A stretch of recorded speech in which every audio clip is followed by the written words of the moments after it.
Noen gjør det ingen nordmann har klart før han. Han tar en gullmedalje. Du verden for en prestasjon. Married now,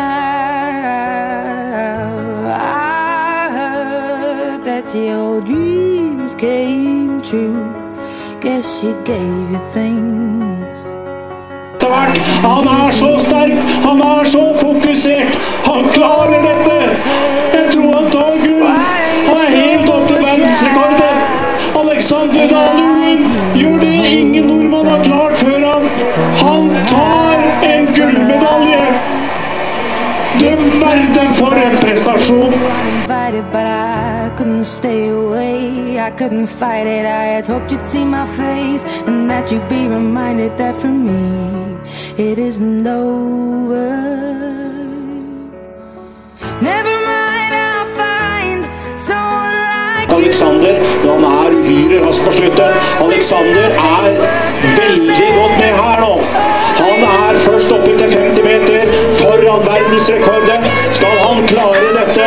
Alexander Daloen, han har Van der Burg-kameraten sin nesten på høyde med seg. Men det Alexander som har en klar ledelse etter hvert. Han så sterk, han så fokusert. Han klarer dette.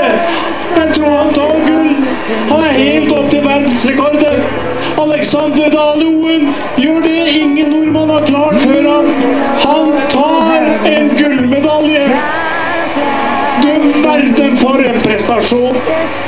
Det var til ære for alle nordmenn. En ære til alle som har gått bort under tragiske omstendigheter. Det det han svømte for. Han mestret det. For en idrettsmann. Det en av de største bragder i norsk idrettshistorie. Og så kunne han klare dette, Elin. Jeg klarer ikke å snakke. Han klarte altså en flott utgang hadde han. Han var først oppe til 50 meter, og han var så solid hele veien. Han økte inn til 100 meter og var uslåelig. Han ville vinne dette her.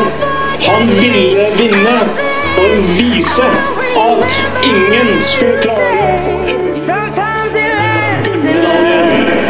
Det går til Alexander Daloen fra Øydal og Norge.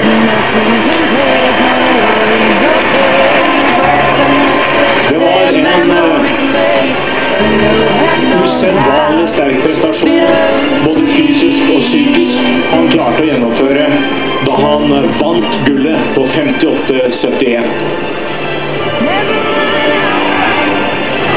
Vi kan nok se at han preget av det som har skjedd i Norge fortsatt, men han nok også lykkelig over at han klarte å innfri forventningene.